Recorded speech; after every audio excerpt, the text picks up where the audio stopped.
Hey guys, this is Jay coming to you from 21st Century Reviews, bringing you another review for Star Trek, the official Starships collection by Eagle Moss, issue number 13, the Dominion Battlecruiser. We first saw this ship introduced in seasons 5, 6, and 7 of Star Trek Deep Space Nine. It was a great addition to the lineup of starships that we were seeing. It was personally a big favorite of mine, mostly because I was a huge fan of the Dominion War when Deep Space Nine was like the show to be watching in regards to being a Trek fan. This ship really, in all honesty, was pretty cool. The Jem'hadar fighter was the original ships that they were using and everything was a really sweet starship. But this kind of stepped up their game and let us know that they didn't just have little teeny tiny fighters. They had full-size attack vessels that were honestly really impressive looking. So, like I said, first introduced in the early 2370s, which is timeline for that particular TV show. I want to get into this because, in all honesty, this unfortunately was one of my favorite starships. It was one I was really, really looking forward to, and it was also one of my biggest letdowns in the series. And I'll just get into it right off the jump. When you look at the photographs, like whenever you check out the intro to this, check out the pictures. Look at the actual pictures of the ship that you see in the show. Now I realize there's certain effects that won't be able to be seen. Like, for example, looking at the blue glow or the red glow that comes off the engine nacelles of your Federation ships, or the raging red glow that comes out of a Klingon ship's impulse engines or whatever. You won't see that, obviously, because it's a model and it doesn't have any electronics, so there's no way to really brighten that up. But that's one of the things that's one of the chief complaints with the Eagle Moss collection, is the fact that there is very little clear plastic use in regards to their models. And this is yet again one of those examples, because in all fairness, this model had the potential to have several spots be clear blue or clear purple plastic application, and there is not one spot of it anywhere on this ship. So, let me get into my goods and bads, pros and cons kind of situation here, and go on by saying the paint is good, not great is the best way to describe it. The Dominion ships did have a kind of polished gunmetal gray tone to them. This is more silver.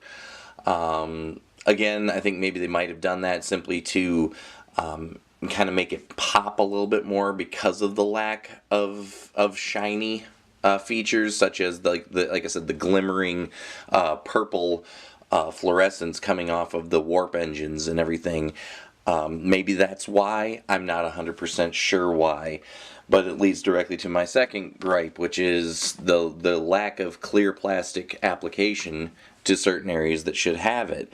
In all honesty, this, especially right there on the tip of the engines and everything. I'll even bring it a little bit closer. We'll focus in on it just a hair. Everything to kind of give you a little bit of perspective. The ends of those nacelle housings should be clear purple plastic. That's the way they showed in the show, and if you look, they actually painted them blue. They didn't even paint them purple. They should be purple. I don't know what caused them to make that decision in regards to the creative team, but it kind of frustrated me.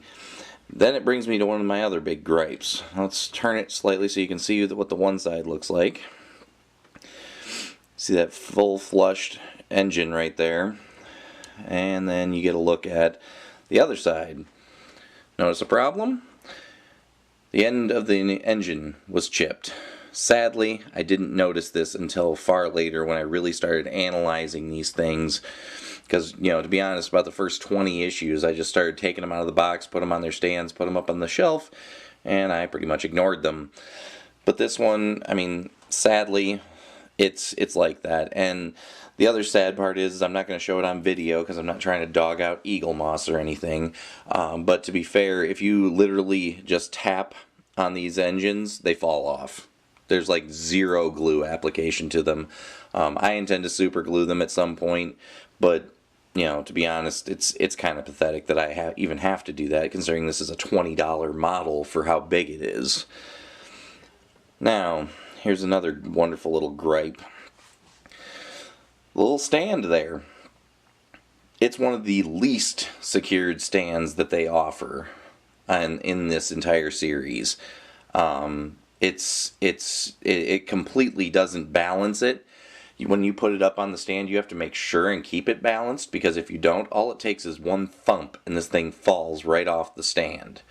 Most of the rest of the stands all have a fork tine of sorts that you slide the wings of something onto, or the nacelle pylons onto, so that it has something to literally grip the back end of this. And you can't tell me they couldn't have added that same feature to this.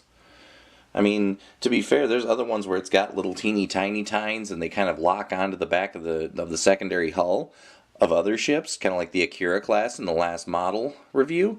But this one, they paid it no mind whatsoever. I mean, they made it no qualms about just basically sliding it up on a stand, and hey, if it falls off, it falls off. So gotta say, Eagle Moss, you kind of dropped the ball on that, and I'm not a big fan of this. I mean, I love this model, and that's the sad part, is I absolutely adore the Dominion.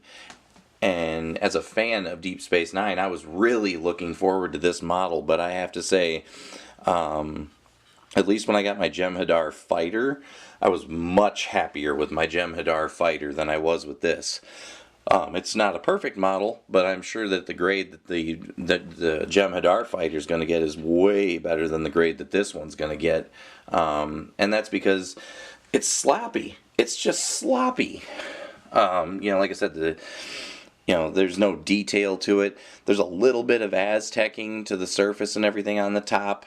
It's fine, but whenever it lacks in all the other aspects, it doesn't matter. It looks cheaply put together. There's only a small series of windows that run on the hull, right along, like, say, this area right up here on the top part, on the dorsal section. And it's really the only details you see to it that are any kind of details of any appreciation, which is kind of funny, because one of the first things you learn about the Dominion in Deep Space Nine is their ships didn't even have view screens, let alone windows, because they didn't believe in them. So the fact that it's got an entire sequence of windows running on both sides of the hull there, it's a huge mistake.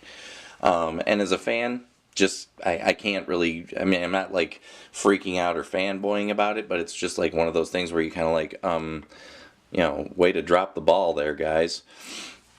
So, I mean, the Dominion, ships, they're supposed to be reminiscent of like a scarab beetle style. So, I mean, this kind of looks like that, and it has a similar appearance to, like I said, its Jem'hadar attack ship and everything. So, to be fair, it's not horrible by any stretch. It's not like it's a travesty or like they completely dropped the ball on it. But based on my grades, I mean, paint application gets a 2 out of 5. Because, like I said, you even put the wrong colors on it. I mean, they're supposed to be a different color. They're supposed to look different, and it doesn't look different. Looks cheap. Decals? What decals?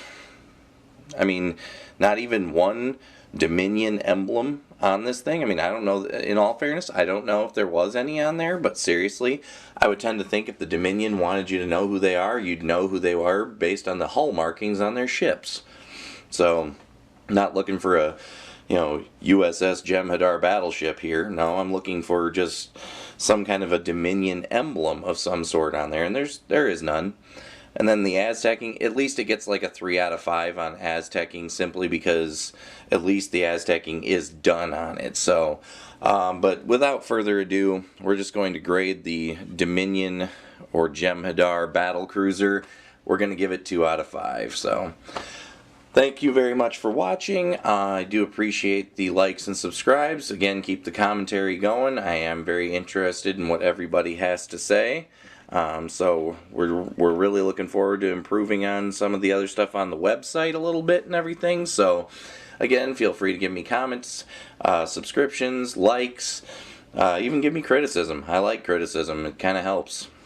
So let's keep this going, and We'll see you next time for issue number 14.